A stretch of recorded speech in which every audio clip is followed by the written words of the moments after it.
우리가 다 아는 얘기지만 하나님의 말씀은 이론이 아니고 그거는 지식이 아닙니다. 하나님의 말씀은 그 말씀은 오래전부터 몇천 년 전부터 있었던 말씀을 기록한 거지만 그 말씀은 우리가 믿을 때 그 말씀은 우리 현실에서 상황과 상관없이 그 말씀이 실상이 되게 하는 능력의 말씀인 것을 우리는 믿어야 될 줄 믿습니다.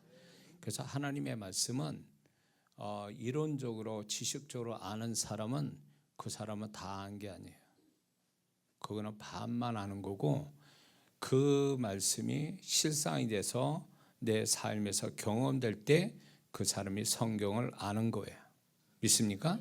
그러니까 함부로 나는 성경 몇 독했습니다. 뭐 성경 창세부터 요한계시록까지 뭘 잘 아는 그 이해하고 기억하고 지식 쌓는 거를 신앙으로 생각하고 그거를 나는 하나님 말씀을 다 안다고 한다면 이게 교만을 만들고 이런 사람은 말씀의 능력을 실제로 삶에서 경험이 안 되면 그 말씀은 실제로 그 말씀의 능력은 아직 경험하지 못한 자입니다. 이해되시죠? 이거는 비유로 제가 몇 번 얘기했지만 사랑하는 남녀가 있는데 이 남녀가 얼굴은 못 본 채 문자로만 메일로만 주고받아 이렇게 사귄다 그러면 과연 서로를 아는 거라고 생각할까요? 안다고 생각하겠죠. 그러나 정말 그 두 남녀가 결혼하기까지는 뭐가 필요합니까? 서로 만나서 얼굴을 보고 느낌 받고 대화를 나누고 그런 가운데 밥도 먹고 커피도 마시고 손도 잡아보고 이런 가운데 이제 발전해서 결혼까지 가는 거 아니에요? 그게 진짜 아는 거잖아요. 근데 남녀 사이가 그냥 문자로만 메일로만 받아가지고 얼굴을 못 본 채 한다면 그건 아는 게 아니죠. 똑같아요. 하나님의 말씀을 이해하고 그리고 지식으로 쌓고 기억으로 남는 것은 말씀을 실제로 아는 게 아니에요. 그거는 반만 아는 거고 반은 나머지 뭐냐? 실제로 삶에서 경험돼야 돼요. D.L. 무디, 유명한 미국의 D.L. 무디 전도자, 그분의 성경책에는 시도에서 증명됐다는 이 TP라는 약자가 성경 창세부터 요한계시록까지 그게 곳곳이 TP라는 약자를 썼다는 거예요. 그래서 기자가 성경책 보고 이 TP가 무슨 뜻이냐? 시도에서 증명했다 이런 뜻이라는 거예요. 그러니까 D.L. 무디 목사님이 정말 전도자로서 수많은 영혼을 정말 구원받게 하고 하나님께 쓰임 받은 그 배경에는 물론 기도도 있지만 말씀을 자기 삶 속에서 실제로 경험했다는 거예요. 그러니까 신앙은 이론이 아니고 경험이에요. 그래야 그 신앙이 정말 든든하게 세상 어떤 곳에도 세상 육신의 정욕, 죄의 마귀에서 이기는 자가 된단 말이에요. 근데 성경과 신앙을 이론으로 배운 사람, 그냥 지식으로 배운 사람, 그냥 이해하는 차원에서 신앙생활하는 사람은 언젠가는 이 신앙이 자기가 잘 믿는 것 같지만 어느 순간에 가보면 그 신앙이 부도날 날이 반드시 온다는 거예요. 평범한 날에는 자기가 신앙생활 잘하는 거죠. 근데 경험이 안 됐어. 말씀의 능력, 기도의 능력, 보혈의 능력, 성령의 능력, 거룩의 능력 이런 걸 하나도 경험하지 못한 거예요. 이런 사람이 정말 자기가 그 반대되는 상황에 왔을 때 이길 것 같습니까? 절대로 못 이겨요. 신앙은 이론과 지식으로 이기는 게 아니에요. 그 모든 것들을 이길 수 있는 그 위에 능력이 있어야 된다는 거죠. 그러면 그 위에 능력을 갖게 하는 것이 뭡니까? 경험으로서 말씀의 능력, 기도의 능력, 성령의 능력, 거룩의 능력, 이런 보혈의 능력, 이런 귀한 것들이 우리에게서 믿어지고 실제화돼 가지고 그게 실제로 그 능력을 나타날 때 이 사람이 모든 걸 이겨가는 정말로 성경 계시록 7교회 주님이 동일하게 말씀하는 이기는 자에게 주시는 상을 받을 수 있는 사람이 된다는 거죠. 믿습니까?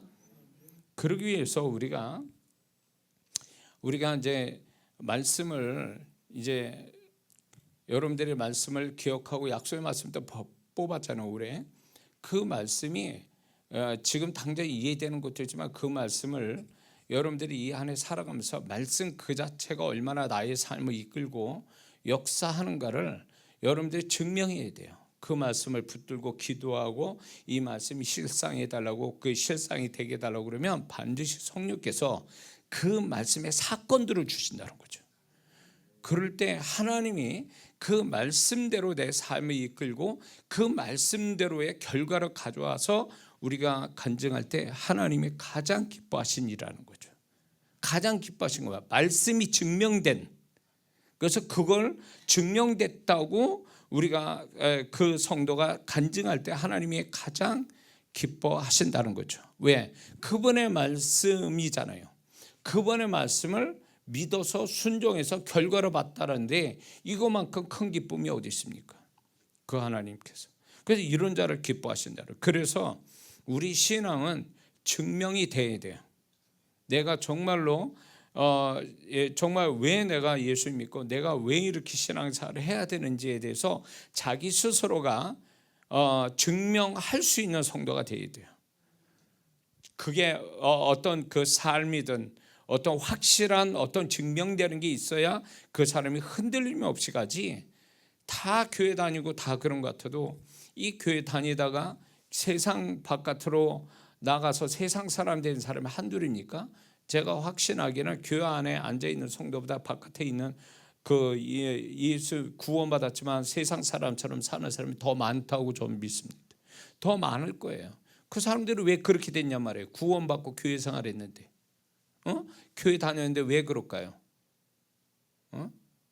제가 목회하는 동안에 어처구니 없는 그런 성도도 있었는데 정말 어렵게 그 전도해가지고 교회를 다니는데 교회 안 다니다가 이제 데리고 나서 교회 생활을 하게 했단 말이에요.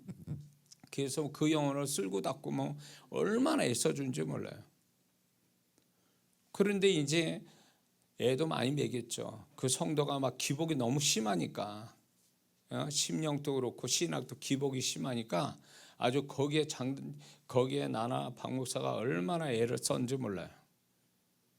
근데 결국은 그 성도가 어떻게 됐냐? 나중에 교회 나가서 술집 차렸어요. 이건 사실이에요. 그 성도 잡으러 갔단 말이에요. 제가 이렇게 저렇게 알아가지고 못 만났어요. 결국은. 그러니까 얼마나 상처가 되는지 몰라요. 얼마나 그 영혼을 정말 애를 얼마나 먹이는지 몰라요. 그 성도는 아마 이걸 뭐 이름도 모르고 뭐 제가 이제 누구란 거를 알지도 못할 거예요. 그 성도분이 명절 때 되잖아요. 그때 이제 그 아마 추석 명절일 거예요. 추석 명절인데 다들 뭐 가족들 만나고 뭐 그런 시간들 보내잖아요. 전화가 왔어요. 전화를 받으니까 뭐라 그러냐면 목사님, 제가 우리 남편하고 이혼하려고 그러는데 와서 좀 얘기해 주세요 이러더라고요. 명절 때. 이거 없는 얘기 하는 게 아니에요. 이 정도 이런 성도거든요. 그래서 그 만나가지고 또 뭐 왜 이혼하려고 그러냐 그러면서 뜯어 말기고 뭐 얘기해 주고 명절 때. 그게 상식적으로 되는 얘기입니까? 목사를 그런 식으로 막 불러 제끼는 거예요. 그 저는 이제 그 영혼을 어떻게든지 그렇지 않아도 이제 이 가정의 부부 사이가 문제가 있고 뭐 남편대로 아내는 아내대로 이 여집사는 문제가 있어가지고 이제 어떻게든지 화합시키고 그리고 신앙생활 잘하게 얼마나 애썼는지 몰라요. 새벽기도를 이제 나온다 그래가지고 저희 집에서 그 성도를 데리고 교회까지 가는데 자마치 한 8km 정도 될 거예요. 왔다 갔다 8km 더 될 수도 있어요. 그 눈이 겨울이에요. 겨울이 또 그것도. 이제 제가 그 성도가 새벽기도 나온다 그래가지고 혼자서 새벽에 이제 5시 그때 새벽 예배를 드렸으니까 한 4시부터 일어나가지고 그 집을 가는 겁니다. 안 나와. 그래서 이제 나중에 이제 혼자 와가지고 이제 새벽 예배는 전화를 하죠. 그건 뭐라냐면 목사님 늦잠 자서 죄송합니다 이러는 거예요. 이게 한두 번이 아니에요. 그런데도 그 영혼에 대해서 끝까지 이제 정말 잘 섬겨줘야 되겠다. 아주 속이 타는 거예요. 그 성도가 그럴 때마다. 근데 이제 어느 날은 뭐가 마음에 안 들었는지 교회를 나가겠다는 거예요.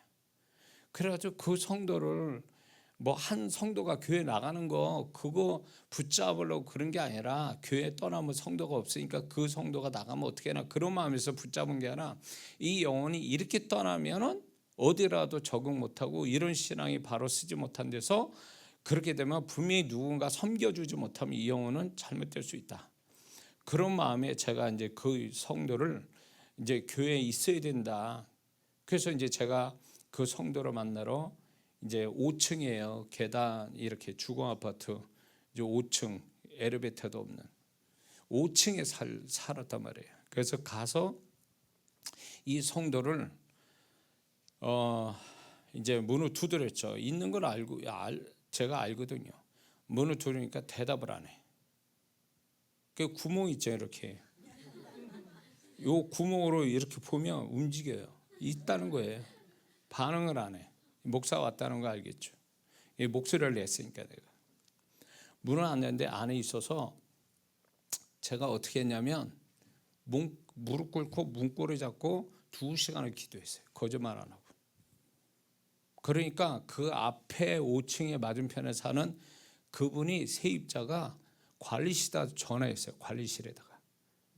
그래서 그 관리하신 분이 올라온 거예요.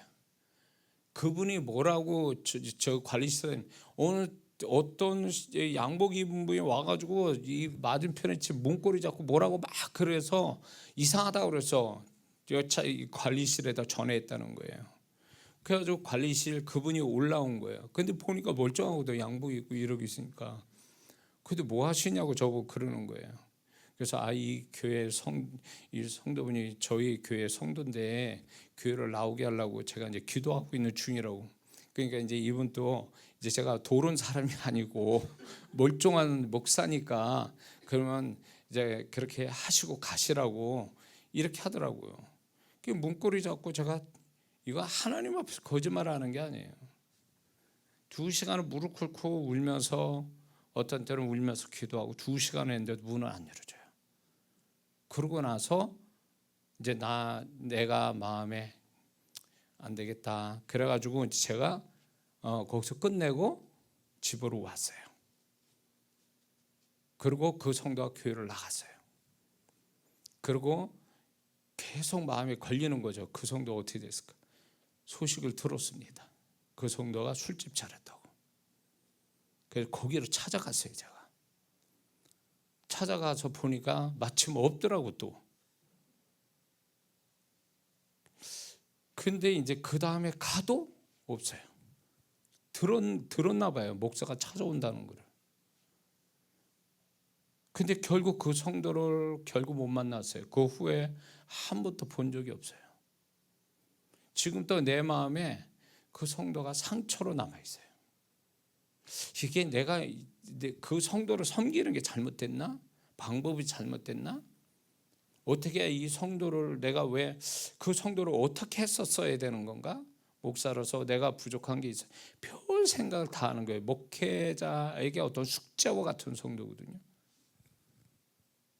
근데 그 성도가 그렇게 애를 먹이고 그러면 교회에서 목사가 그 정도 했으면 정말 진이 빠지게 나와 박 목사를 진이 빠지게 했으면 그 성도가 그걸 알고 신앙사 잘했는데 그게 아니라 결국은 그런 식으로 이제 막판에 그런 걸 보게 되니까 내가 목회를 잘못해나? 목사가 아닌가? 나는? 뭐 이런 생각, 회의감을 막 갖게 됐어요. 나중에는 뭐 이제 제가 들은 게 뭐 이혼을 했다는 둥 뭐 이런 얘기도 듣고 그러니까는 마음이 아픈 거예요. 오히려 교회를 나가서 더 잘 됐으면 그 잘된 이야기를 들으면 그래 부족한 목사에서 안 되니까 하나님이 더 좋은 교회 좋은 목사님 만나게 해서 축복되게 했는가 보다 하고 위로를 해도 되는데 이거 나가가지고 그 지경이 됐으니까 뭘까 생각을 할 때 제가 이 말씀을 전하게 된 배경이 생각지 않게 얘기를 하는데, 그 성도분의 아주 치명적인 문제는 뭐냐, 말씀 들을 때는 울고 그래요, 제가 설교할 때. 근데 삶에서는 말씀이 증명이 안 되는 거예요. 그냥 한 귀로 듣고 한 귀로 흘리는 거예요. 응? 남편에 대해서도 인간적으로 이렇게 하면 안 된다고 남편을, 그런다고 남편 되는 게 아니라고.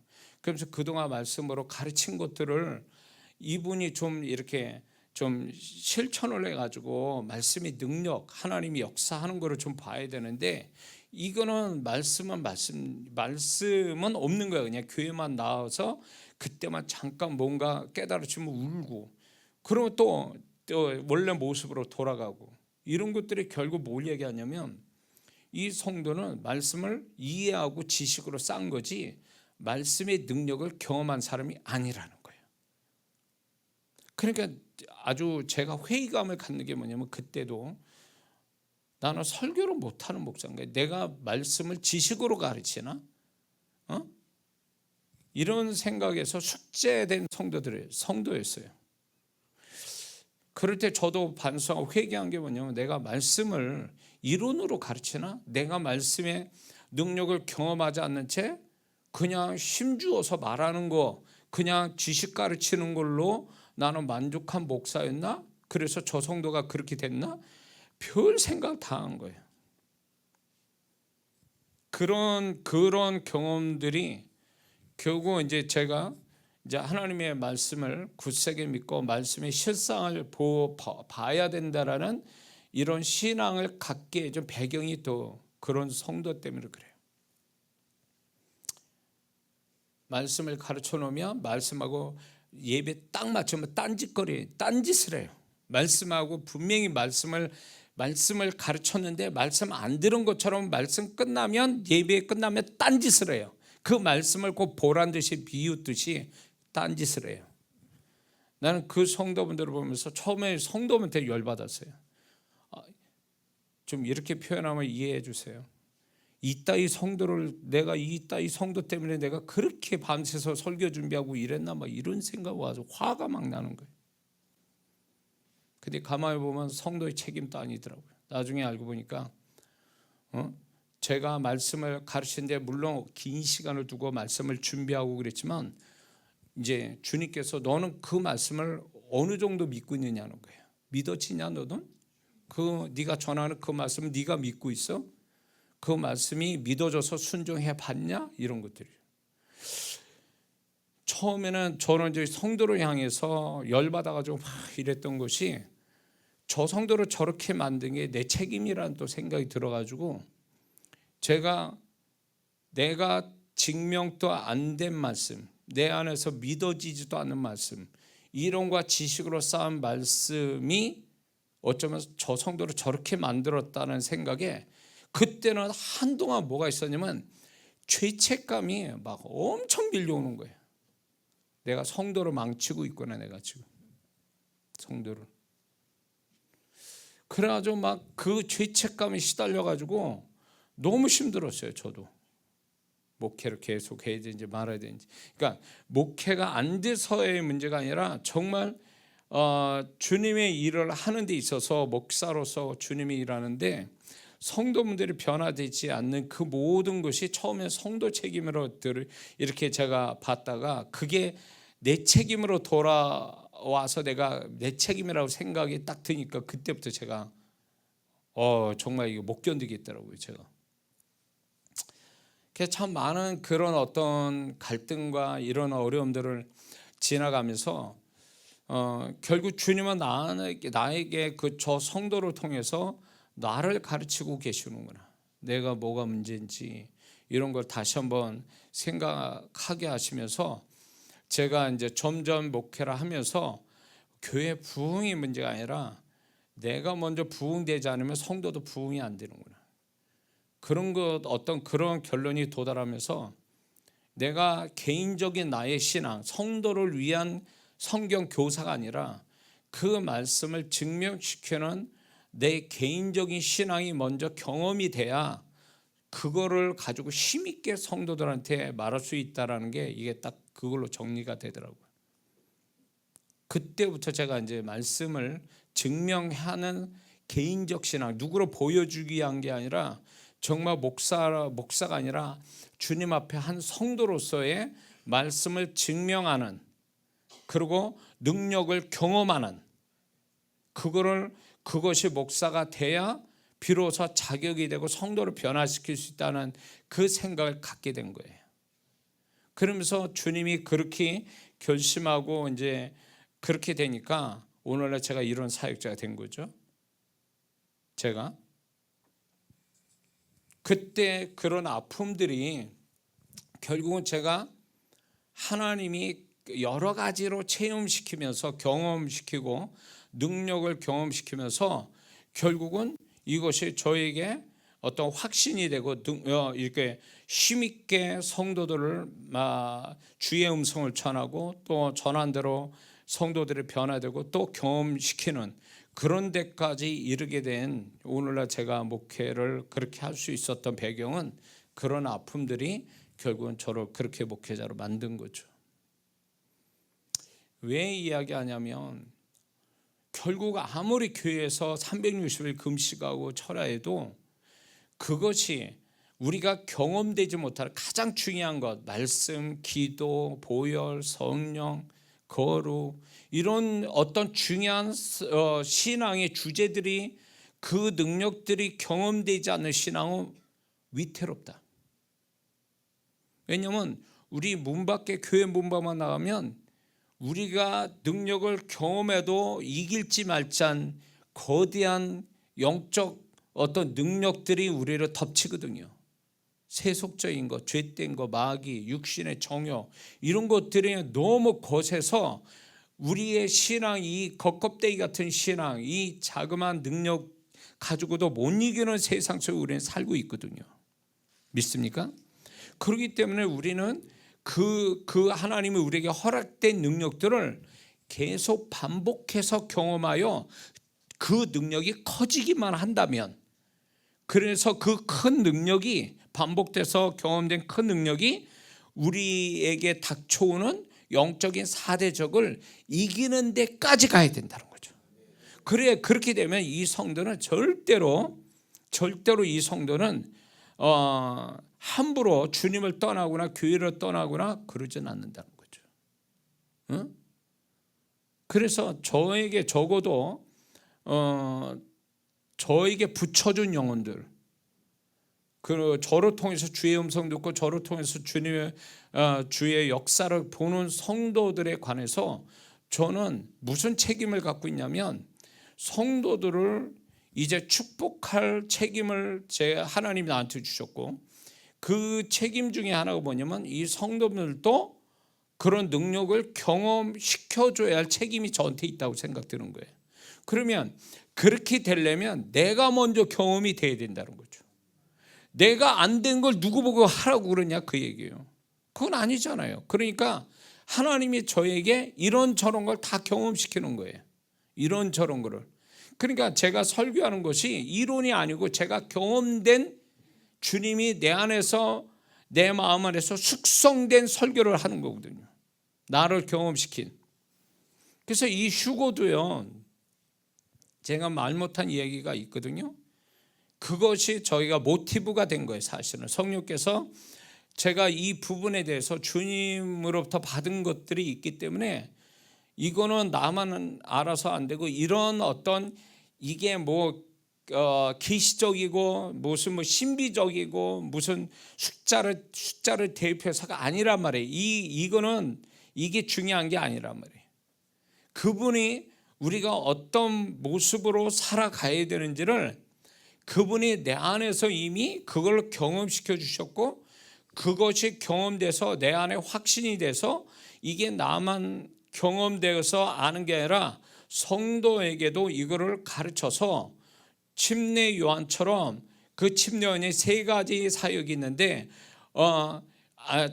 아비가 아비의 마음을 자식에게, 우둔한 자에게 지혜의 마음을, 또 주의 오심을 예비하는, 준비하는, 이게 침례 요한이 3대 사역인데 이제 이 세 가지 사역을 저한테 주셔서 제가 그 사역한 중에 주의 오심을 예비하는 준비케 하는 이 사역을 저한테 주셔서 저에게 먼저 그거를 깨닫게 하시고 이거를 나만 알고 있는 게 아니라 나만 그걸 갖는 게 아니라 성도에게도 그런 마음을 종말 신앙 휴거 성도로서의 그 신앙을 갖추게 하려고 이제 저에게 그 마음을 주셨기 때문에 지금 몇 달째 지금 하고 있는 거잖아요. 그래서 이제 이게 마지막으로 가는 메시지거든요.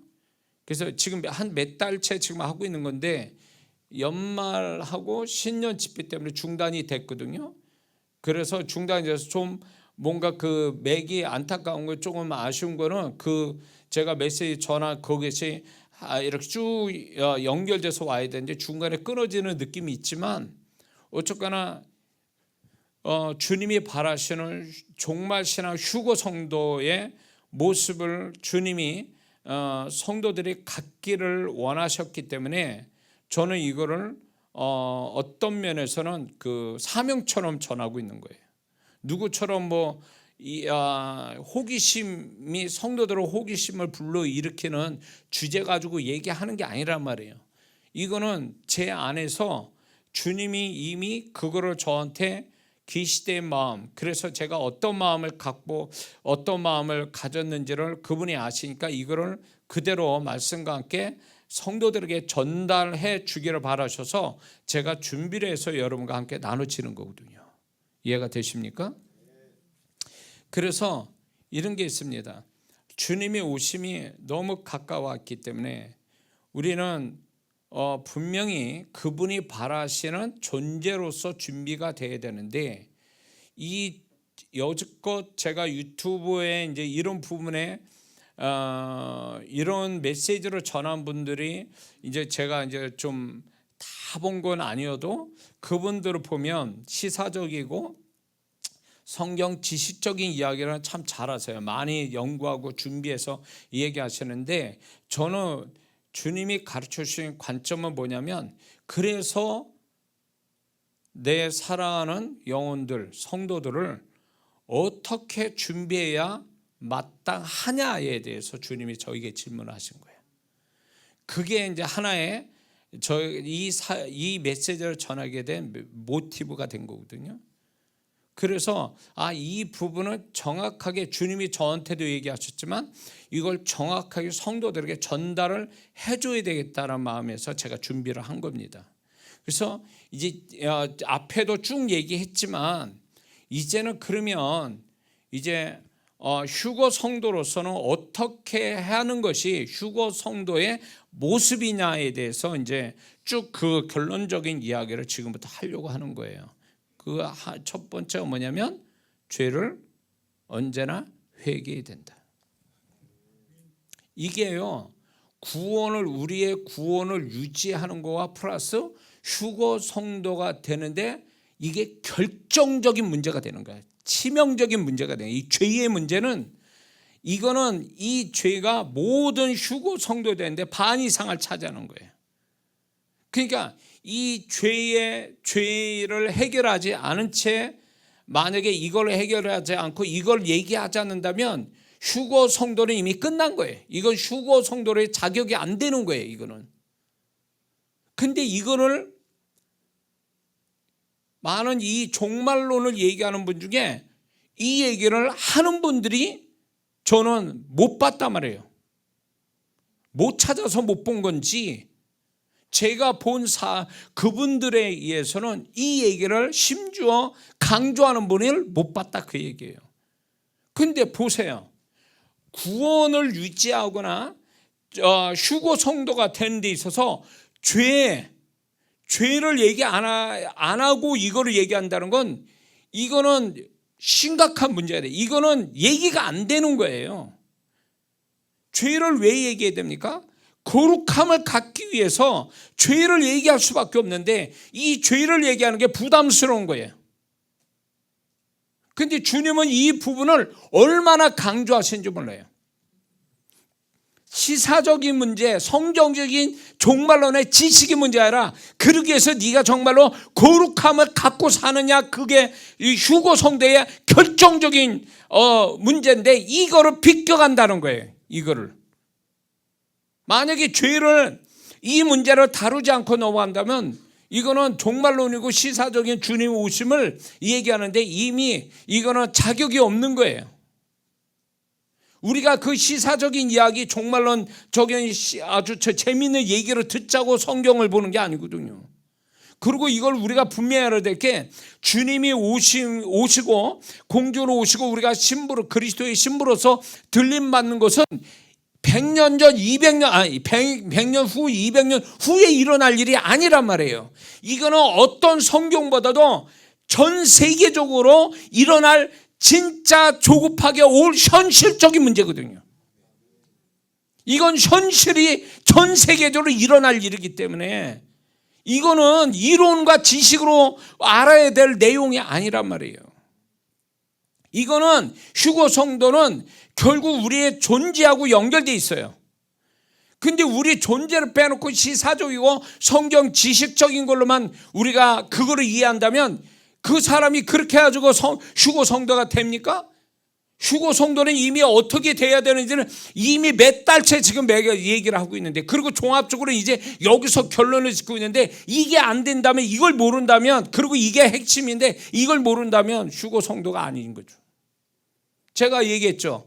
휴거에 대해서 거부감을 일으키고 무관심하면 이미 자격이 탈락됐다고, 이미 자격이 없는 성도로 자기 스스로가 인정하고 있다는 거예요. 우리가 정말 깨어있는 성도들이라면 성령께서 분명히 지금이 어느 때고, 그리고 이런 메시지를 들어서 자극을 받고 뭔가 준비된 성도가 돼야 되는 게 마땅하고 성령님은 그렇게 하신다는 거예요. 그런데 그런 것들에 대해서 아예 성령께서 이렇게 하시는 것에 대해서 무시하거나 무관심한다는 그 자체는 이 휴거를 준비시키는, 휴거 성도를 준비시키는 성령의 역사가 없다는 건 이미 그 사람 스스로가 자격을 잃어버렸다는 거하고 말은 같은 거예요. 응? 그러니까 저는 모르겠어요. 그런 사역자나 그런 분들이 이 종말론을 얘기하는 분, 그런 분이 절대 아니라고 보지만, 혹 이런 얘기를 하는데 성도들이 관심 있어하는, 그 재밌어하는, 신비하고 신기하고 그리고 이렇게 시대적인 걸로 꿰맞추기로 이런 것만 집중해가지고 정말 당신들은 거룩함을 가지고 살아야 합니다라는 이 얘기로 돌아갈 때는 뭔가 어색해서 얘기를 안 한 건지 알 수는 없지만, 이걸 얘기 안 하고는 얘기가 안 된단 말이에요. 구원 유지하거나 휴거 얘기에 죄를 빼놓고 얘기할 수가 없는 얘기예요.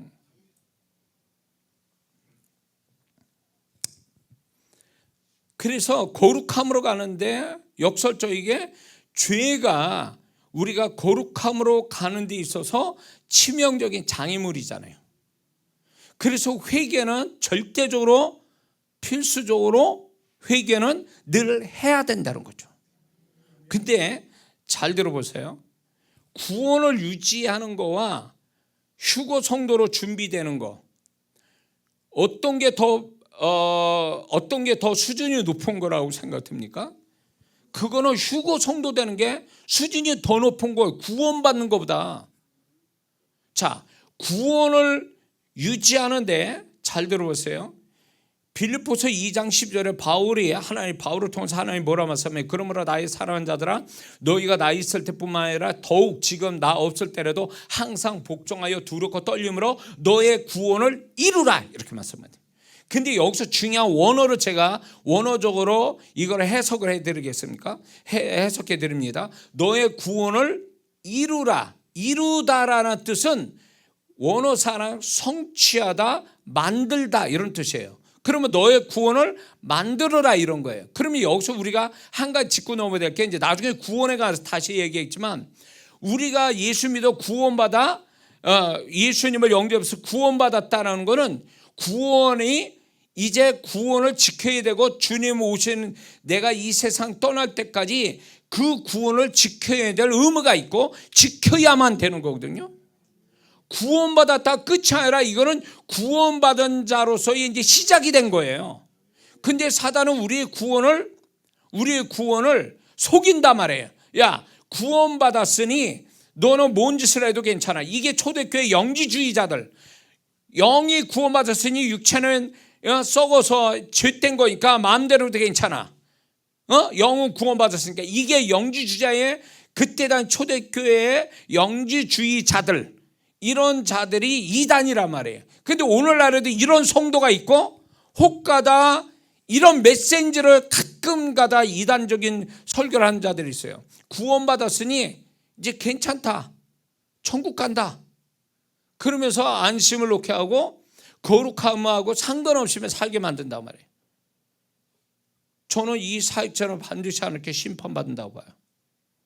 구원은 가만히 있는다고 구원이 저절로 천국 가는 데까지 저절로 가는 게 아니에요. 믿습니까? 그럴 것 같으면 여기서 우리 모토로 여기 교회 다녀요.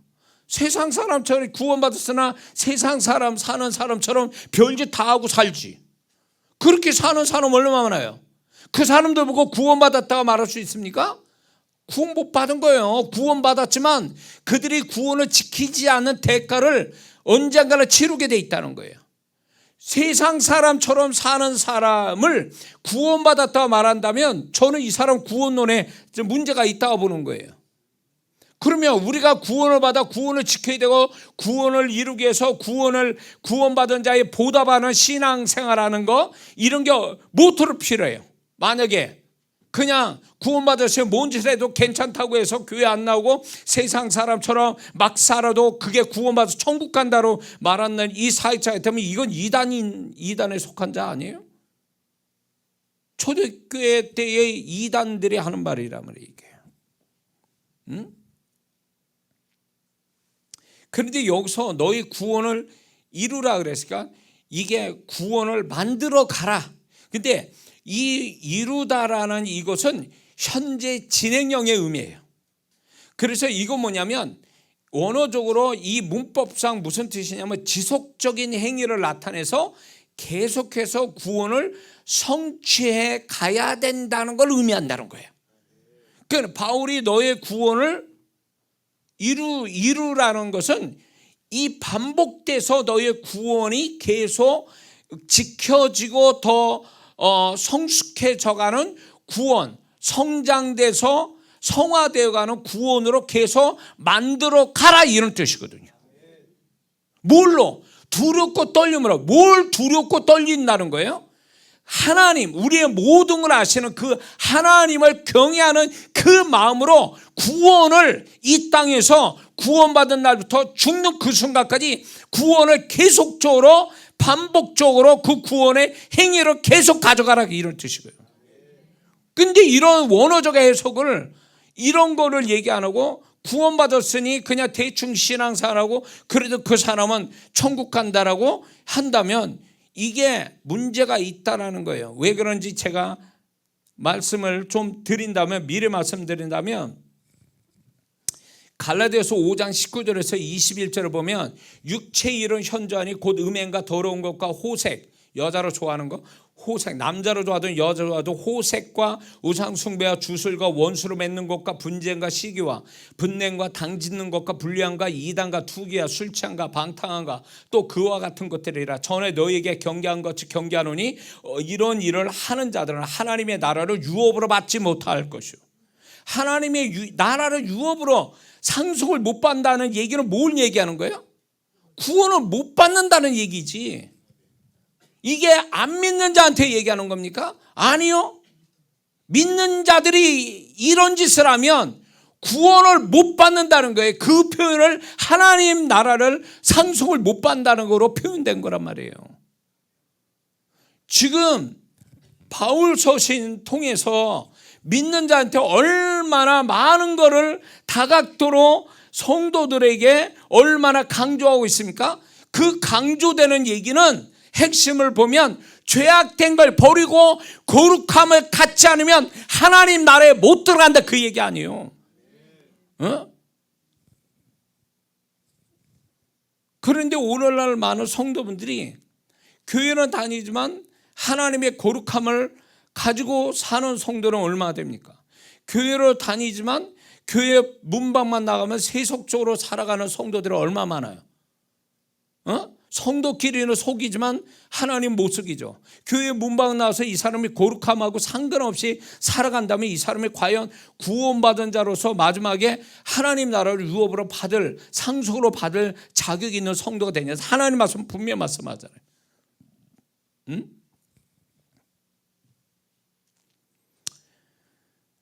근데 오늘날 가장 목회자, 메신저가 말하기 부담스러워하는 것은 두 가지가 있어요. 죄와 귀신 얘기. 그런데 이거를 죄와 귀신 얘기를 얘기 안 한다면 이 부분에서 어떻게 성도들이 이 부분에 대해서 분별력을 가지고 자극을 봐서 어떻게 하나님께 더 가까이 가는 신앙을 가질 수 있냐 이거예요. 근데 이 부분을 얘기를 안 하거나 이런 부분을 가볍게 생각하거나 그냥 교회 다니는 행위만 가지고 잘했다고 한다면 이건 심각한 문제가 되는 거예요. 말씀을 반만 선택적 진리로 얘기하는 거예요. 온전한 진리를 얘기하는 게 아니란 말이에요. 그런데 오늘날 성도분들이 너무 뭐라 그럴까, 하나님의 말씀을 한쪽만 들은 거예요. 한쪽만 들어가지고 온전한 신앙이 아니라 편협된 신앙을 갖는 거예요. 그래서 하나님을 좋으신 하나님만, 제가 늘 기도 첫 번째 그 말을 하지만 좋으신 하나님을 그것만 강조하다 보면 그거를 공의로 판단하시고 심판하시는 그분을 잊어버릴 확률이 높거든요. 근데 신앙은 균형을 가지고 있어야지. 밸런스가 돼야 되는 거 아니에요. 그분의 사랑과 그분의 공의는 동전의 양면과 같이 이건 뗄래야 뗄 수가 없는 거거든요. 근데 너무 한쪽으로만 바라보게 되면 하나님을 잘못 본다는 거예요.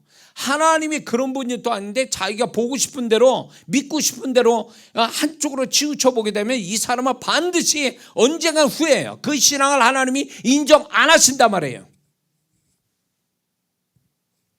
그러니까 균형 있는 신앙을 만들어 줘야 되는데, 저는 하나님이 메신저로 이 강단을 세웠기 때문에 듣거나 말거나 기분 좋게 듣든 안 듣든 간에 저는 주님이 말하고 싶어하는 걸 말해야 되는 사명이 있는 자로서 성도들을 바른 길로 가야, 모든 메신저가 그렇지만 성도들을 적어도 나한테 아무도 듣지 않는다고 말할 필요 없지만 하나님이 저를 통해서 주의 음성을 들을 자들을 불러 보내주셨으면 나는 그분이 마땅히 전해야 될 거를 가감없이 전해야 되는 사명이 있는 거거든요. 그 중에 뭐냐면 이거예요. 구원을 두렵고 떨림으로 만들어가고 성취해 가야 되는데, 이거를 구원을 우습게 여겨서 교회는 대충 다니고 세상 사람처럼 할지 못할지 다 하고 산다면 이 사람 구원을 잃어버리는 건 시간 문제라는 거예요. 만약에 한 번 구원은 영원한 구원이다 그렇게 말하면 이 사람 문제 있습니다. 뭔 짓을 해도 구원은 구원받아 천국 간다 그렇게 말하면, 메신저가 그렇게 말하는데 그 말을 하나님께 책임져야 될 거예요. 저는 그렇게 말하고 싶지 않아요. 구원을 이루시기 위해서 그분이 치르신 대가를 생각하면 우리는 그 구원에 대한 은혜의 보답으로 살아야 되는 거예요. 그래야 그게 구원받은 자의 마땅한 모습인데, 그 구원받은 자의 마땅한 합당한 그분의 구원 주신 거에 합당한 은혜로 보답하는 첫 번째가 뭐냐? 거룩함을 가지고 살아야 되는 거예요. 그게 구원받은 자의 마땅한 태도란 말이에요. 거룩함을 가지려면 반드시 그 반대되는 죄를 버리는 거, 죄를 회개하는 게 중요하단 말이에요. 죄책감 가지고 사는 게 아니라 죄를 인식하는 그때부터 죄를 버리고 사는 게, 이게 믿는 자, 구원을 받은 자의 마땅한 태도라 그 얘기예요. 이게 구원을 유지할 뿐만 아니라 휴고 성도로서의 살아가는 아주 가장 중요한 문제, 이게 우선이 되는 거란 말이에요. 믿습니까? 계시록 22장 14절을 보면 그 두루마기 겉옷을 빠는 자들은 복이 있나니 이는 저희가 생명나무에 나가며 문들을 통하여 성에 들어갈 권세를 얻으려 함이라. 여기서 보세요. 두루마기, 겉옷을 얘기하는 거거든요. 겉옷은 어떤 그 겉옷은 성도의 옳은 행실이라고 또 얘기하시거든요. 그런데 겉옷을 빨다라는 이 단어가 현재 능동태 분사로서 이게 무슨 의미를 가져오냐면 빨다. 그거는 지속적으로 연속적으로 정결케 하는 행위를 의미한다. 문법상 이 해석이 그렇게 되는 거예요. 그러면 이게 무슨 이야기냐? 이 겉옷을 빤다는 건 우리의 어떤 죄된 것을 계속 회개하는 걸 의미하는 거예요. 그 회개하는 거를 지속적으로 계속적으로 해야 된다는 거예요. 그래서 그 지속적이고 계속적으로 해서 정결해지는 반복된 행위를 얘기하는 거거든요. 그러니 우리의 죄는 한 번만 회개해서 되는 게 아니라 계속적으로 회개해서 그것이 하나의 나의 하나님 앞에 세마포를 깨끗한 세마포를 입는 어떤 모습이 된다 그 얘기예요. 그러니까 회개를 안 하고 사는 사람은 작정한 거예요. 구원을 잃어버릴 작정하고 휴고 성도를 되지 않으려고 작정한 성도와 같은 거예요. 응? 이거는 직분하고 상관없어요. 이거는 목사부터 해서 모든 성도가 그래야만 되는 거예요. 근데 오늘날 사단이 믿는 자를 이렇게 역사해 가는 데 있어서 성공적으로 역사하는 게 많은데 그 중에 하나가 뭔지 아세요? 성도를 회개시키지 않는다라는 거예요. 회개시키지 않고 어떻게 앉아서요? 변명과 핑계와 이유를 자꾸 만들어요. 그리고 합리화시켜요. 그럴 수밖에 없다고 자꾸 합리화시켜서 정직하게 하게 회개하는 것을 안 하게 만든다는 거예요. 이게 사단이 지금 일으킨 역사에 아주 이게 이런 사단의 역사에 넘어가는 성도들이 한둘이 아니에요. 응? 오랫동안 신앙생활한 분들은 저도 적어도 저는 50년이 넘었으니까 신앙생활. 제가 학생 때 청년 때 신앙생활 하신 분들 좋은 모습만 봐서 그런지 몰라도 그분들은 항상 기도하면 그 기도 내용 중에 한 반은 회개로 시작해서 회개로 끝내요. 반 정도로 회개를 다 한다고요. 자기의 강구는 나중에요. 하나님께 회개하는 것을 정말 상세하게 회개하는, 울면서 회개하는 이런 분들을 제가 많이 봤거든요. 그게 정답이거든. 그래야만 되는 거예요. 그는 오늘날 성도분들이 회개를 합니까? 회개 잘 안 해요. 회개해도 그냥 입만 가지고 회개할 뿐이에요. 여기서 이제 회개에 대해서 제가 또 얘기하겠지만 회개가 이런 게 있습니다. 죄를 인식해서 회개하는 것까지는 좋아요. 근데 그 회개가 목적이 아니라 회개는 거룩함으로 가기 위한 과정일 뿐이에요. 근데 회개를 한다고 하지만 회개를 하고 회개하는 것만큼 거룩해지지 않으면 회개를 목적으로 삼거나 진정한 회개가 아닌 거예요. 근데 우리는 그냥 내가 잘못했습니다 말하는 그 자체로 나는 회개했다라고 얘기하거든요. 회개의 결과가 뭔지 아세요? 거룩함이에요. 거룩함으로 나타나지 않는 회개는 진정한 회개가 아닌 거예요. 회개의 뜻이 뭡니까? 원래 원어상 뜻은요, 뒤돌아선다는 뜻이거든요. 왔던 죄된 길에서 돌아간다는 얘기거든요. 반대로. 이게 회개라는 뜻이거든요. 그런데 오늘날 많은 성도들이 회개를 밥 먹듯이 죄를 지으면서도 회개를 하는데 그 회개가 진실하지 못하고 솔직하지 못하고 이렇게 되니까 입만 가지고 회개를 하니까 진정한 회개의 목적인 거룩함으로 가지 못하는 거예요. 그러니까 이 죄가 계속 반복하고 있는 거예요. 진정한 회개였다면 거룩함으로 한 발짝 한 발짝씩 가게 돼 있는데 한 번 회개해야 할 때마다 이게 아니라 한 발짝 한 발짝 거룩함으로 가는 게 아니라 제자리 걸음하는 거예요. 죄 짓고 회개하고 또 죄 짓고 반복하고 나아지는 게 없는 거예요. 거룩함으로 가는 목적을 잃어버린 거예요. 회개 자체가 목적이 돼버린 거예요. 하나님 회개하라고 그랬으니까, 예수의 피로 우리를 용서하신다니까 배운 건 있어가지고 하나님께 회개한다고 회개하지만 그게 진실로 거룩함으로 가는 회개가 아니더라, 그 얘기예요. 그러니까 회개하는 사람이 더 죄짓고,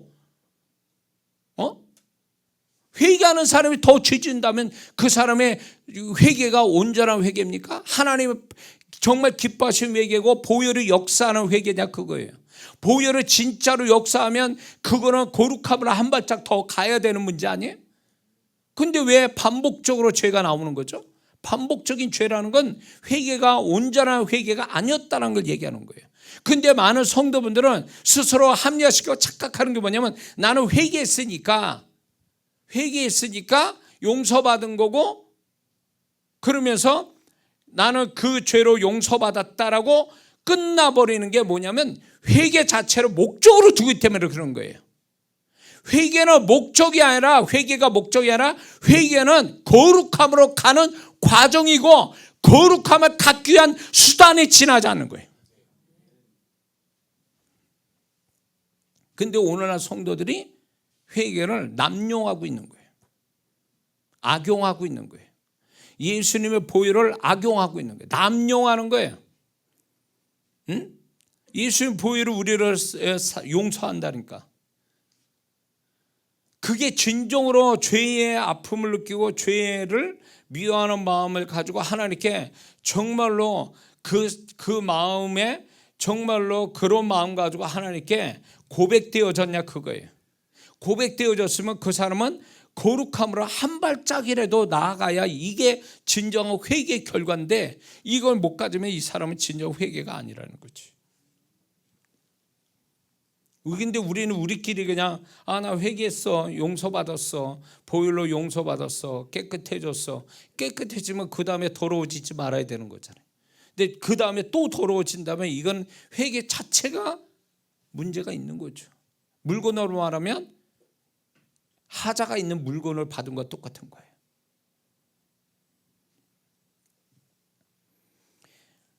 이 죄의 문제가 얼마나 심각하면, 예수님이 공생의 사역의 첫 번째 메시지가 뭐예요? 마태복음 4장 17절에 이때부터 예수께서 비로소 전파하여 가라사대 회개하라, 천국이 가까웠느니라. 이 천국이 가까이 왔다는 것은 우리가 크게 확대하면 구원이 가까웠고, 휴거 개념으로 보면 휴거가 가까웠다. 근데 그것에 우선되는 게 뭐냐? 회개하는 거라고 말씀하는 거잖아요. 죄를 인식하고 죄를 버리라, 그거예요. 그래야 그 천국을 가질 수 있다, 이런 뜻으로 말씀하는 거잖아요. 근데 예수님만 말씀했습니까? 이게 침례 요한한테 그 얘기 하잖아요. 마태복음 3장 2절에 회개하라, 천국이 가까웠느니라.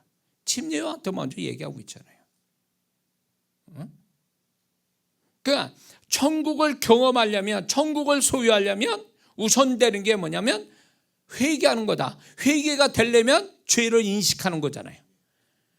그러니까 그 당시에, 예수님 당시에도 죄를 죄로 여기지 않는 이 부분에 대해서 이제 죄를 죄로 인정하고 회개해야 된다라는 걸 강조하신 거잖아요. 명령하신 거, 회개해야 된다.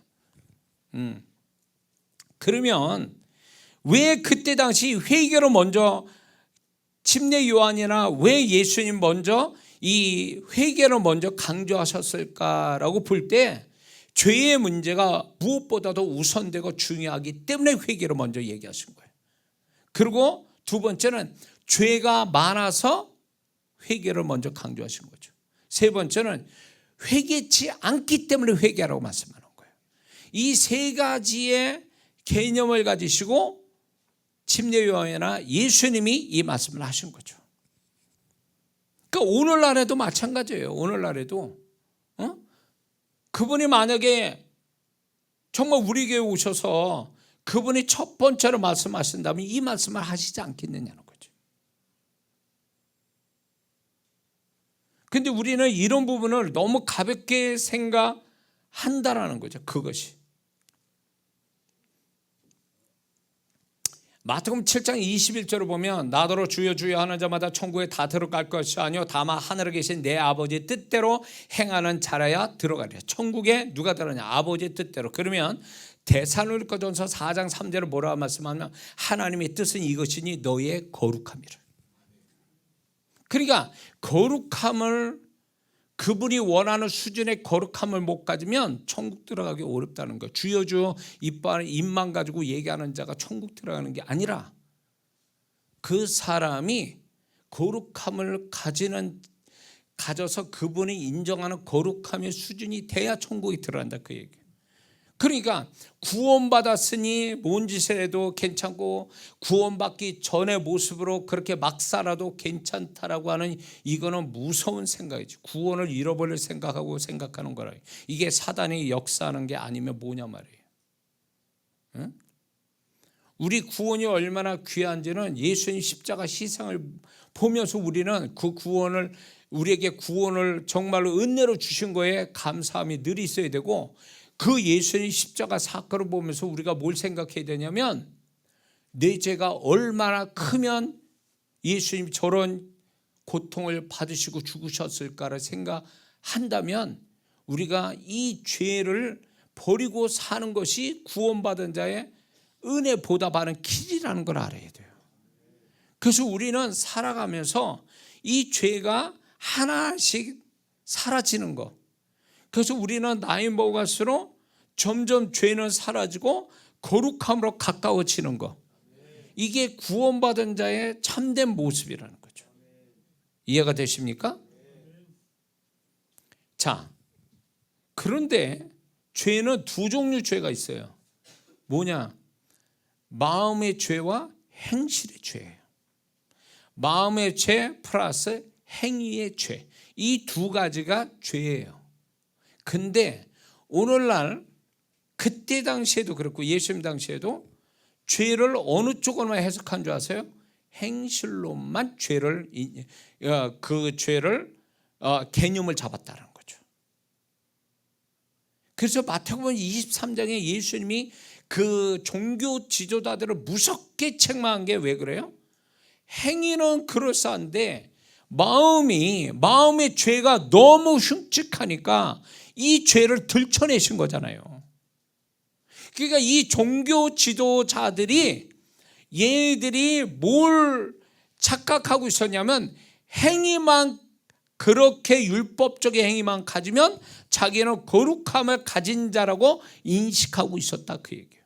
그런데 예수님이 와서 마태복음 23장에 무섭게 그들의 그 마음속에 뭐가 있는지를 들춰내시면서 그거를 책망할 때에 이 종교 지도자들이 거룩함이라는 것에 대한 개념이 잘못됐다는 걸 가르치시는 거죠. 예수님이 드디어 마음의 죄가 보이지 않는 이 마음의 죄가 결국 그 사람들의 행위조차도 인정 못 받게 하는 치명적인 거다 이렇게 얘기하는 거죠. 그런데 오늘날 성도분들이 이런 게 있다는 거예요. 목사인 저도 마찬가지예요. 제가 주님의 음성을 말하고 제 말한 대로 주님이 제 입에 함께 하셔서 말한 대로 막 되고 손을 얹은 대로 역사하고 주님의 통로자가 되었지만 그렇게 되었어도 내가 행위는 정말 주님과 함께하는 행위지만 내 마음이 반대로 가지고 있다면 주님 앞에 칭찬은커녕 무섭게 책망받을 일이라는 거예요. 그러니까 바울도 내가 남에게 전파된 후에 내가 버림을 당할까 두렵다 그랬어요. 왜 버림을 당할까요? 바울의 행위가 얼마나 하나님 기쁘시게 하는 행위예요. 그럼에도 불구하고 바울이 두려웠던 것은 행위의 문제가 아니라 마음속에 하나님이 바라시는 그런 마음, 그런 존재로서 하고 있는지에 대해서 이게 확신이 안 쓸 때 그게 두렵다라는 거예요. 그게 저희가 와닿는 거예요. 응? 목사 아무리 주님이 함께 하시는 통로자가 된들, 내가 내 마음이 종교 마태복음 23장의 종교 지도자들의 심령을 가지고 있다면 칭찬이 아니죠. 무섭게 책망 듣고 그리고 구원을 다시 생각해 볼 수밖에 없는 거죠.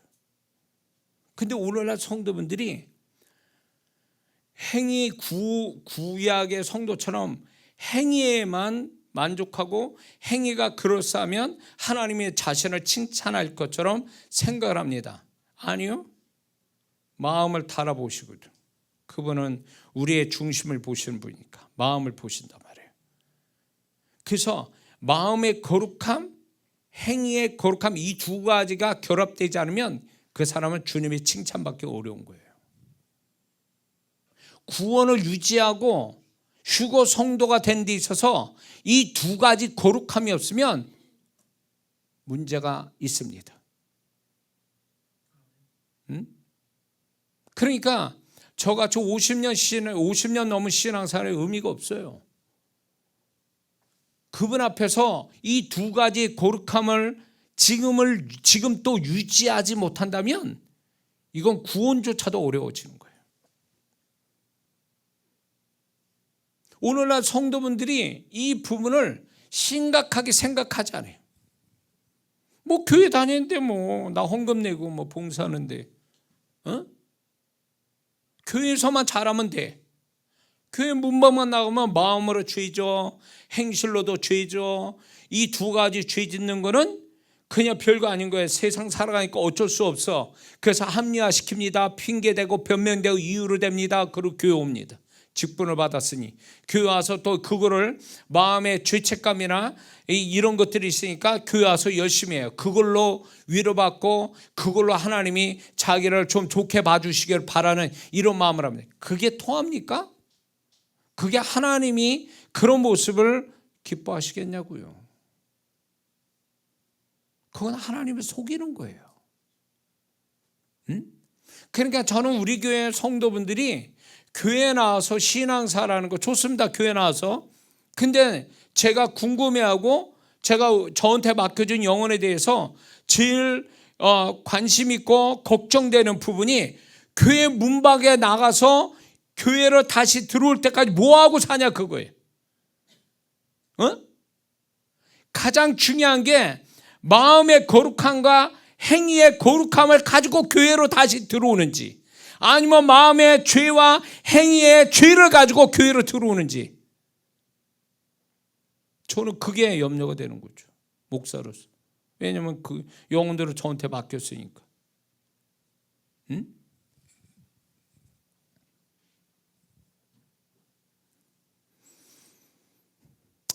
그래서 주님께서 아까도 갈라디아서 5장 19절에서 21절에 온갖 육체의 죄된 일을 이렇게 쫙 이제 갈라디아에서 이제 바울을 통해서 하나님 말씀하지 않습니까?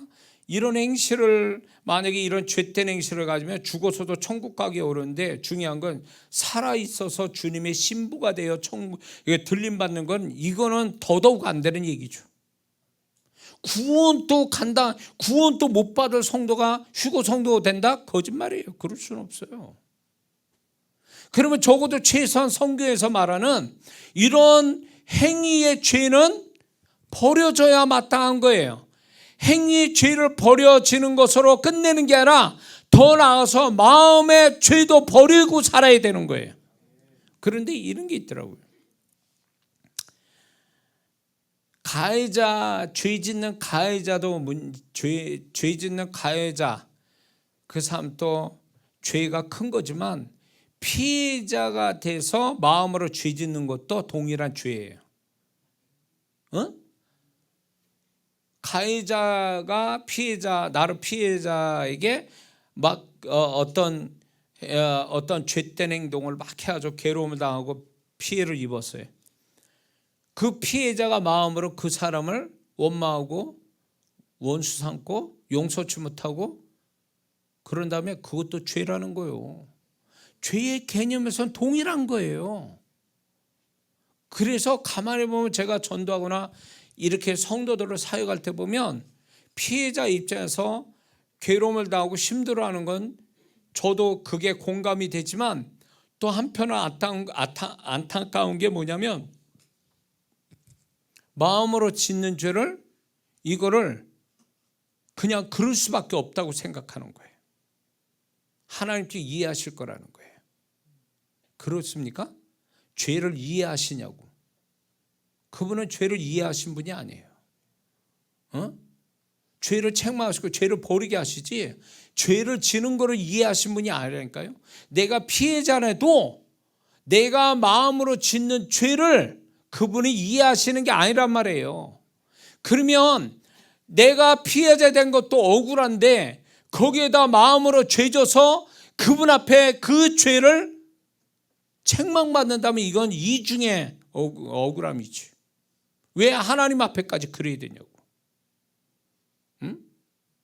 하나님이 제가 이제 저도 뭐 내가 그 뭡니까?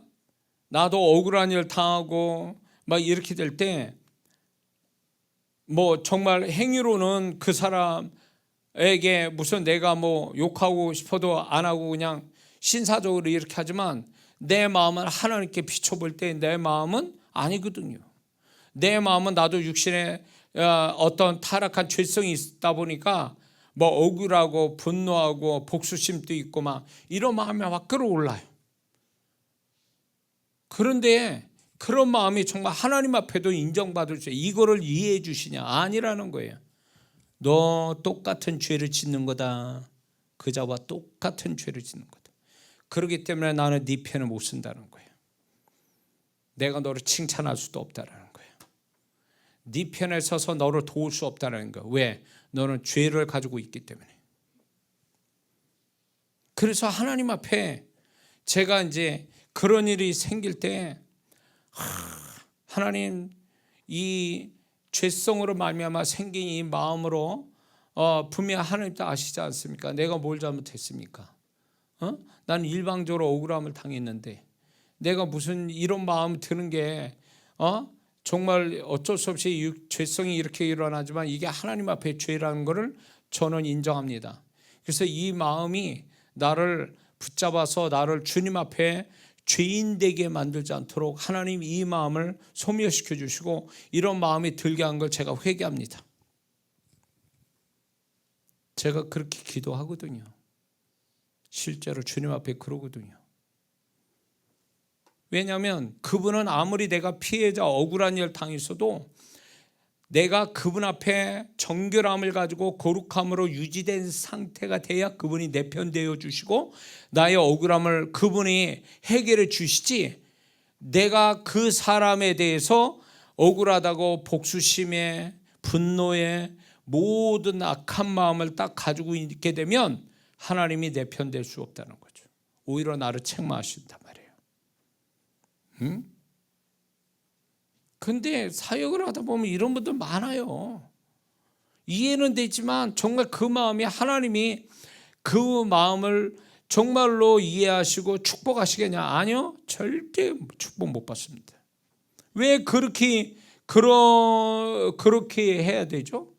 왜 하나님 앞에까지 은혜를 못 입는 자가 되게 하느냐 그 얘기예요. 왜 하나님 앞에 굉장히 하나님 논리로 따져요. 맞죠? 저 사람 나한테 이렇게 하는 거 잘못된 거 아시죠? 그래서 제가 이런 마음 갖는 거 하나님 아시죠?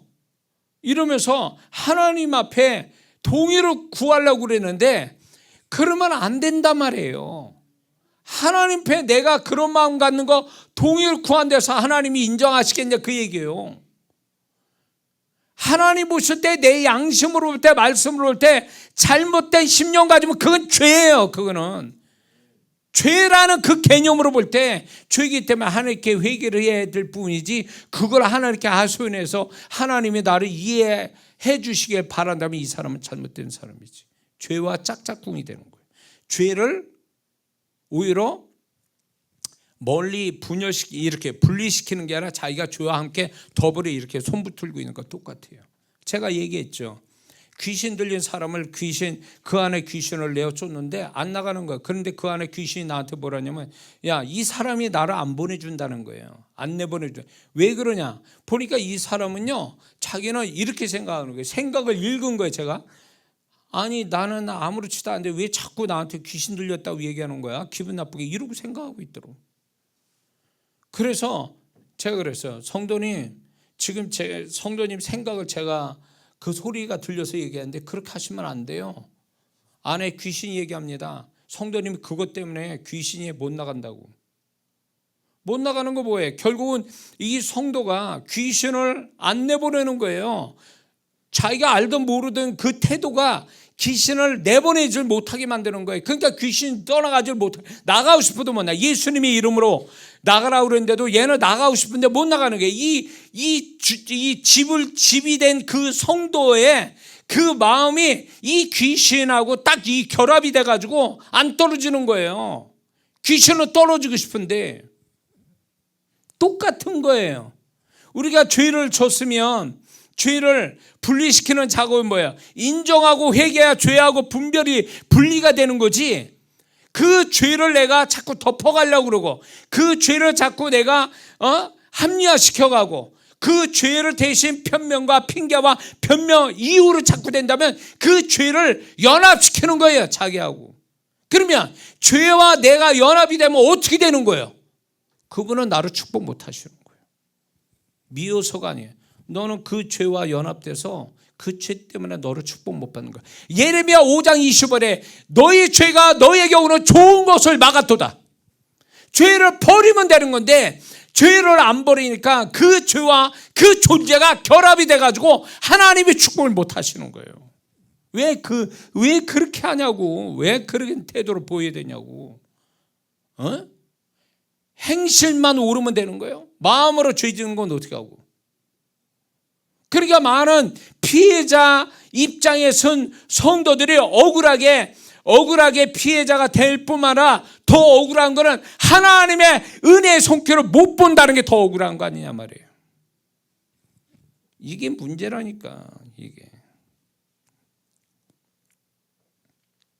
마태복음 23장 25절 28절에 종교 지도자들에게서 주님이 이런 말씀하죠. 화에 슬쩍 외식하는 서기관들과 바리새인들이요, 잔과 대접의 것은 깨끗이 하되 그 안에 탐욕과 방탕으로 가득하게 한도다. 이와 같이 너희도 겉으로는 사람을 옳게 보이되 안으로는 외식과 불법이 가득하도다.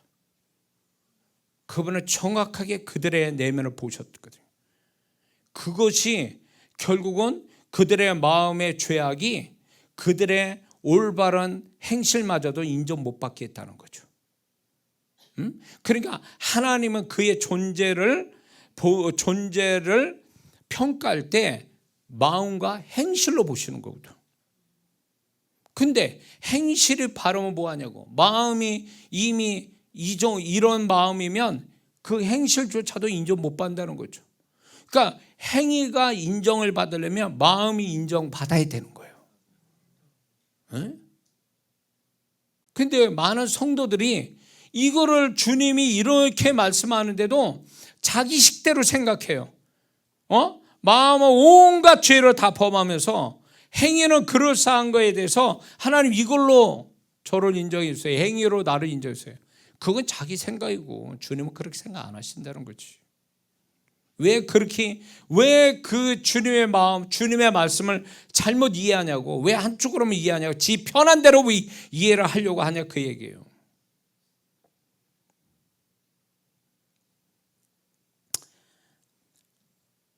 자, 그래서 우리가 구원을 유지하고 더 나아가서 휴거 성도가 되는 데는 거룩함을 갖는 게 필수고 우선이 되고 가장 결정적인 문제에 있어서 거룩함인데, 거룩해지려면 아이러니하게 죄를 인식하고 회개하는 게 우선이 돼야 된다.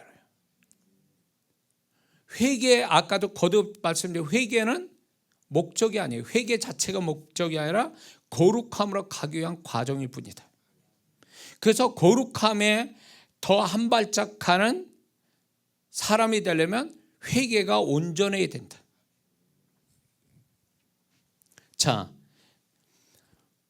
그래서 휴거는 더욱 거룩함을 더욱 갖기를 바라시는데 거기에 관련된 말씀 하나 봅니다. 데살로니가전서 5장 23절에 평강의 하나님이 친히 너희를 온전히 거룩하게 하시고 또 너희 온 영과 혼과 몸이 우리 주 예수 그리스도 강림하실 때에 흠없게라는 얘기가 뭐예요? 다른 말로 거룩함으로 보존되기를 원하노라. 그러니까 그분이 오심에 결정적으로 그분이 가장 중요하게 여기는 거 뭐냐? 거룩함이에요. 그래서 이거를 알아야 될 게 뭐냐면 이 주제 가지고 얘기할 때 그 전에도 얘기했어요. 유대인의 결혼품 속에 약혼을 하고 결혼식까지는 1년의 텀이 있는데 1년 동안 신부는 신랑을 맞이할 만한 준비를 하고 있어야 되는데 그 사이에 다른 남자하고 바람났다 돌 맞아 죽는 거예요. 그러면 그 남자는 이 여자를 신부로 인정하지 않습니다. 신부로 인정 안 할 뿐만 아니라 이 신부는 결국 율법대로 돌 맞아 죽는 거예요.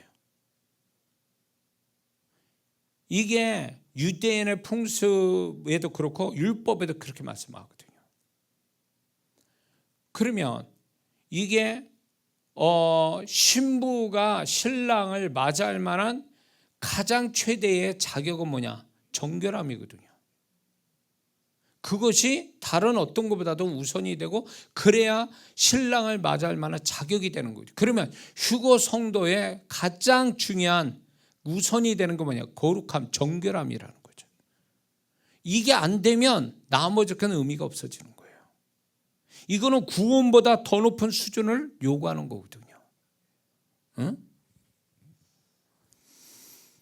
자, 그래서 휴거 성도가 되지 못하게 하는 문제는 두 가지예요. 죄된 심령의 문제, 그리고 아까 얘기한 바리새인들, 마태복음 23장의 바리새인들 심령, 이 심령의 문제가 될 수 있고, 두 번째는 타락한 행실의 문제. 이 두 가지 문제가 휴거 성도가 되지 못하게 하는 문제라는 거죠.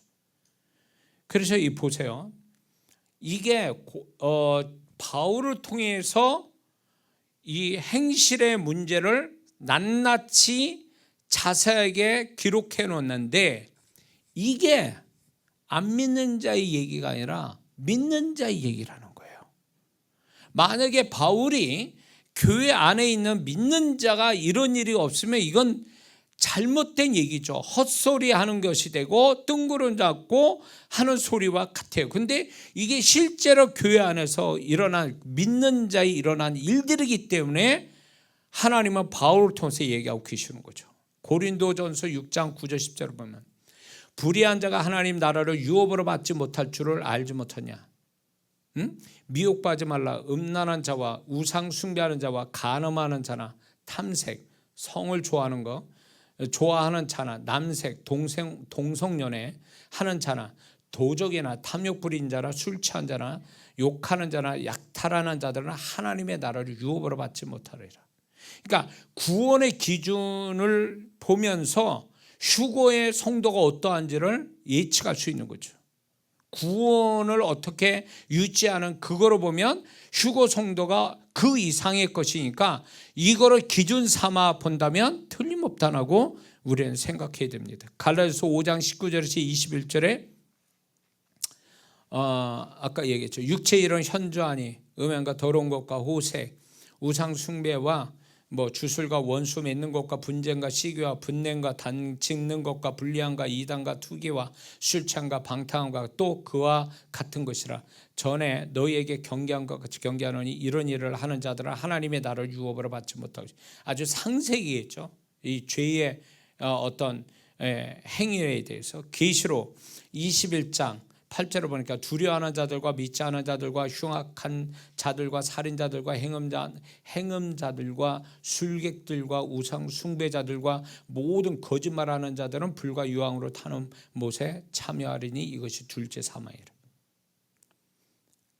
하나님은 우리가 죄를 범함으로 세상에 타락되고 사망에 온 것을 예수님을 십자가에 못 박을 만큼 이게 정말로 굉장히 치명적인 거고, 이거를 해결하려고 예수님까지 오셔서 죽으셨고, 그리고 우리에게 은혜로 구원을 주셨는데, 이 구원이 거저 온 게 아니라 아주 잔인한 그 엄청난 예수님의 희생을 통하여 왔다는 걸 통해서 이 죄가 어떤 죄의 어떤 그 성격, 죄의 결말, 로마서 6장 23절 죄의 삭은 사망이요, 사망으로까지 가는 이 죄의 속성, 죄의 어떤 이런 모습들을, 이게 결과는 뭘 주는가를 예수님 통해서 보여주셨는데, 오늘날 그 예수님 당시에 바울이 아니었으면 이 믿는 자들이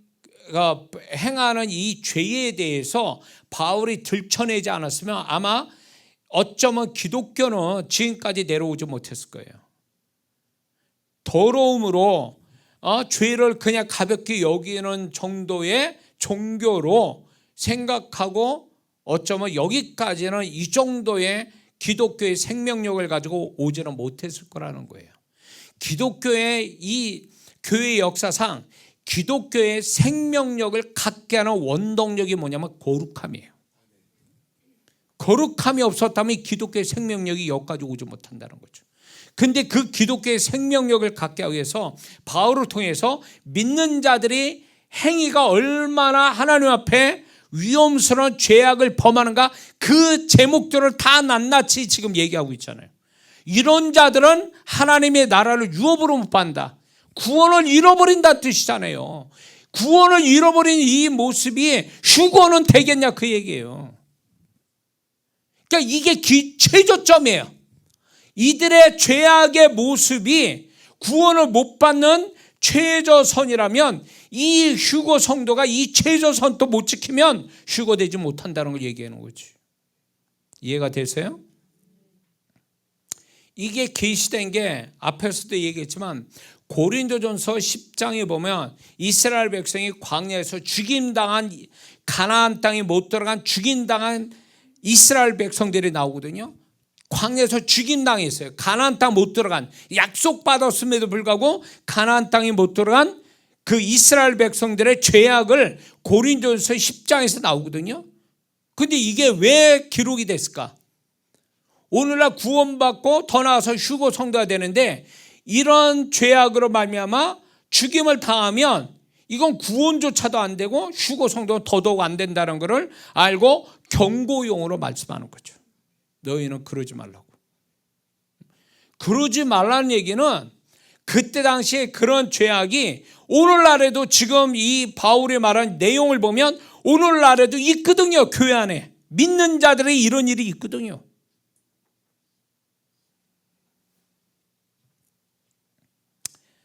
광야에서 죽인다는 이스라엘 백성의 죄를 몇 가지 좀 들춰보겠습니다. 탐욕을 가지고 하나님의 시험하다 죽은 자들이 있죠. 메추라기 먹는 과정에 민수기 11장에 뒤에 쳐져서 피곤함에 뒤에 쳐서 아말렉 이 사단에게 잡혀서 죽임당한 자들이 있죠. 우상 숭배에 빠져서 출애굽기 32장을 보면 3,000명이 죽임을 당하죠. 우상 숭배하다가 안식일을 지키지 않아서 죽임당한 자가 민수기 15장에 나오죠. 이방 여인과 음행하다가 죽은 23,000명이 죽임을 당하죠. 그리고 하나님의 은혜를 무시하고 원망한 자, 그래서 뱀에게 물려 죽은 자들이 또 나오죠. 하나님의 거룩함과 영광, 믿음으로 드러내지 않는 사익자들, 권위에 도전한 자들, 이런 자들이 또 죽임을 당하죠. 고라, 나단, 아비람의 그 반역들로 인해서 그 결국은 그들은 다 죽임을 당하죠. 땅이 삼킨가 돼서 수십 명이 죽죠. 거기에다가 잘못된 성전 분향으로 인해서 이스라엘 백성이 죽죠. 250명이나. 거기다 하나님의 징계로 열병으로, 연병으로, 전염병으로 죽은 이스라엘 백성이 이제 14,700명이나 나오죠. 죽임을 당한 자. 그리고 결국 하나님 앞에 계속 원망적인 말을 해서 광야 1세대는 결국 광야에서 다 죽게 되죠. 왜 이 출애굽에서 여호수아까지 가는 데 있어서 이거는 믿는 자의 여정을 얘기하는 거예요. 계시하고 있거든요. 죽지 말라는 거예요. 가나안 땅까지 안전하게 들어가는 자가 돼야 되는데, 광야 2세대처럼 그러지 못한 하나님이 원치도 않는, 그들의 원치도 않는 치명적인 죄악으로 말미암아 죽임을 당한 자들이 나오잖아요. 이건 뭘 계시합니까? 오늘날 이들이 약속받은 자들이잖아요. 가나안 땅에 약속받은 자. 우리는 천국을 약속받은 자들이잖아요. 그래서 천국으로 가는 순례자잖아요. 순례자의 삶을 사는 거잖아요, 지금. 그런데 우리가 그런 하나님의 약속받은 자임에도 불구하고 우리가 거룩함을 유지하지 못하고 치명적인 죄악에 매여 있으면 그 약속이 깨진다는 거지. 구약에서 이미 계시됐잖아요. 그렇기 때문에 우리는 회개를, 우리가 연약할 죄를 지을 수 있어요. 그런데 구약 성도와 다른 게 은혜가 뭐냐? 오늘 본문에 읽은 요한일서 1장 7절 9절, 예수님의 피로 우리가 정결함을 입잖아요. 용서함을 입잖아요. 이게 중요한 거예요. 그런데 보혈의 역사가 있음에도 회개를 안 한다, 그 얘기예요. 그럼 죽자고 하는 거지 이게 살자고 하는 얘기냐고. 응? 오늘날 많은 성도분들이 정말 하나님 앞에서 자기의 어떤 죄를 드러내서 정말 하나님께 용서받는, 그래서 회개를 제대로 해서 거룩함으로 간다면 교회가 얼마나 교회답겠습니까? 얼마나 성도가 얼마나 거룩해지고 성도와 성도 사이가 얼마나 신령해지겠냐, 그 얘기예요. 그런데 교회가 그렇습니까? 왜 교회가 다툼이 일어나고 왜 죄악이 넘치냐? 회개를 안 하는 거예요. 회개를 안 할 만큼 교만해진 거죠. 그건 죽자고 하는 자들이에요. 그런 사람은 구원을 잃을 자들이죠. 그런데 교회 바깥에 나간 사람 얘기할 거 없어요. 이런 사람은 교회 안에 있는 성도들, 교회 안에 있다고 해서 안전하지 못하다라는 거예요. 응? 이스라엘 백성이 광야 1세대가 약속받은, 그냥 하나님이 약속 그냥 가기만 하면 되는 거잖아요. 근데 그들은 자기들 스스로의 죄로 인해서 죽임을 당하잖아요. 하나님 뜻도 아니게. 이게 뭡니까? 교회 안에 구원받은 자들이, 하나님의 거룩한 백성들이 구원을 유지하고 휴거 성도가 되도록 먼저 해야 될 거룩함을 가지고 해서 늘 회개하는, 진정한 회개를 할 줄 아는 자들이 모여 있어야 되는데, 회개가 아닌 거예요. 죄를 가지고 교회 나오고 그 죄를 회개도 안 할 뿐만 아니라 그 죄를 품고 사니까 성도 간에 티닥거리고 싸우고, 그 교회가 하나님이 임재하는 게 아니라 귀신들이 와서 왔다 갔다 성도들 사이에 오락가락하고. 왜 그렇습니까? 진정한 회개가 안 일어나서 그런 거지. 응? 그러니까 오늘날 휴거를 얘기하는 성도들은 많지만, 메신저 있지만, 이거에 대해서 휴거 성도가 되기 위한 이 거룩함으로 치열하게 이 거룩함을 가기 위해서 정말로 진짜 죄와 정말 싸워 이겨가면서, 하나하나 이겨가면서 거룩함에 나아가려고 하는 영적인 싸움, 영적인 이 삶, 이거를 갖는 성도가 교회 안에 얼마나 되겠냐, 그거예요. 그냥 교회에 나오는 걸로 만족하고 이걸로 땡치고 그냥 교회 문밖만 나가면 자기 세상 만난 것처럼 사는 자들은 내가 볼 때 불합격이에요. 구원은 어쩔지 모르죠. 이 성경에 나타난 이 노골적인 죄가 죄 아닌 거라면 구원은 어쩔지 몰라도 휴거는 절대로 자격이 안 돼요. 제가 이 말씀을 전하면서도 저도 예외는 아니에요. 저도 그분 앞에서 여기에 걸리지 않게 해서 매일매일 우리는, 나와 여러분들은 매일매일 이런 것에 걸리지 않기 위해서, 설령 연약해서 우리가 죄악을 범하여서 양심이 나를 지적하고 성령이 지적하시고 말씀이 나를 지적할 때 바로바로 회개해서, 그 회개가 오히려 정말로 오히려 반전을 가져오는 게 거룩함으로 한 발짝으로 더 가게 한다면 이 회개는 정말로 하나님 기뻐하는 회개죠. 우리는 그렇게 살아야 되는 거예요. 돈을 벌고 오래 잘 되는 거 좋죠. 그런데 존재 자체가 구원을 유지하고 휴거 성도 될 만한 거룩함의 수준을 못 가지면 그 잘됨이 무슨 의미가 있냐 그 얘기예요. 응? 저는 과거에 구원이라는 걸 가볍게 생각했어요. 목사님에서 나 구원받고 이 목사 하니까. 근데 지금 이렇게 오면서 뭘 느낀 줄 아세요? 야, 이게 구원이 간단치 않구나. 이 구원의 수준이 엄청나구나. 말씀을 볼 때마다 성령께서 계속 제 안에서 이제 새로운 어떤 깨달음을 막 주시니까 바울이 왜 두려운 마음을 가지고 살았는지를 이해가 되는 거죠. 응? 그러니까 목회가 잘 되고 제게서 능력이 나간들 그건 나하고 상관없는 거예요. 그분이 하신 일이니까. 그분은 내게서 나가는 그분의 능력으로 나를 평가하는 게 아니라 너의 존재, 마음과 너의 행실에 거룩함이 있느냐는 거예요. 그게 없으면 내가 제가 죽은 자를 막 수십 명씩 살려도 소용없어요. 의미가 없다고 그분 앞에서. 여러분들이 정말 복 받아가지고 모든 게 잘 된들 존재 자체가 하나님 앞에서 바닥을 치면 그 축복은 의미 없어요. 분명히 아셔야 돼요. 응? 그렇기 때문에 이런 어떤 말씀이 이해가 되십니까? 제가 어떤 마음으로 지금 여러분들에게 메시지 전하는지 제 마음이 와닿습니까? 이거는 제가 조작해서 만든 마음이 아니에요. 그분이 저한테 늘상 이런 마음을 제 안에서 계속 이런 마음을 갖도록 역사를 하니까 이렇게 나올 수밖에 없는 거예요. 여러분들에게 겁주려고 얘기하는 게 아니에요. 저도 이거를 메시지 전하면서 이거에 적어도 이것이 되어지지 않으면 나머지는 아무것도 한들 소용없다는 거예요. 성경을 보세요. 하나님 나라의 유업을 먹다. 그 이스라엘 백성들의 죽임을 당하는 모든 것에 하나의 맥락을 갖고 있잖아요. 죄라는 맥락이 있잖아요. 그렇기 때문에 우리는요, 제가 그 몇 번 그런 얘기했지만 죄에 관해서 강박증을 가져야 돼요. 결벽증. 이걸 가지고 살아야 돼요. 응? 그래야 이게 정상인 거예요.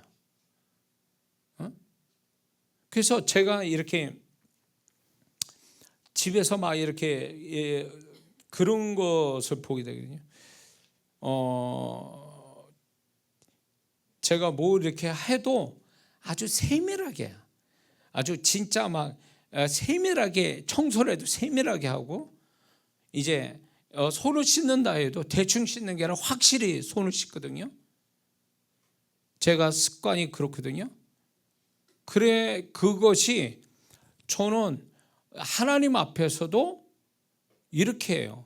회개를 해도 이거는 성경적인 것이 아니기 때문에 따라하지 마세요. 저만의 적이니까. 회개를 했잖아요. 약속을 믿고 회개하잖아요. 근데 저는 그거를 몇 번씩 반복해요. 제가 이건 따라하지 말란 얘기예요. 저는 왜 이렇게 하냐면 뭔가 하나님 앞에서 확실하게 하고 싶은 거예요. 응? 대충 하고 싶지 않은 거예요. 했다라는 걸로 끝나는 게 아니고 회개가 목적이 아니라 나는 거룩함으로 가야 될 사람이니까 한 번 가지고 안 되면 한 두 번이고 세 번이고 약속 붙고 계속해서 이게 내 안에서 막 진짜 진하게 도장 찍는 것 같은 문신 될 만큼의 그러게 될 때까지는 한다라는 거죠. 저는 이건 성경적인 것은 아니에요. 그러나 내가 적어도 이렇게 해서 하나님 앞에 내가 이렇게 해서 거룩함으로 간다면 이렇게 한다는 거예요. 저는 어떻게 보면 이게 세상적으로 정신적인 어떤 결벽적 강박증세 같이 보일지 몰라도 하나님 앞에 난 그렇게 해도 상관없다는 거죠. 하나님 앞에서 그러고 하고 싶은 거지. 모든 게 확실하게. 그러니까 이 부분에 대해서 여러분들이 적어도 저 메시지 듣고 은혜 받으신 분들은 정말로 우리가 구원을 유지하고 더 나아가서 휴거 성도가 되는 데 있어서 이거를 가볍게 여기면 안 됩니다. 지금 이 메시지를.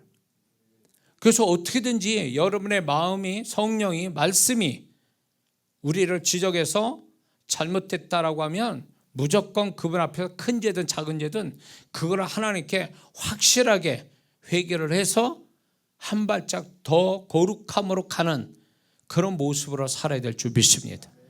그것이 진정한 종말신앙 휴거 성도의 아름다운 모습이 될 줄 믿습니다. 기도합니다.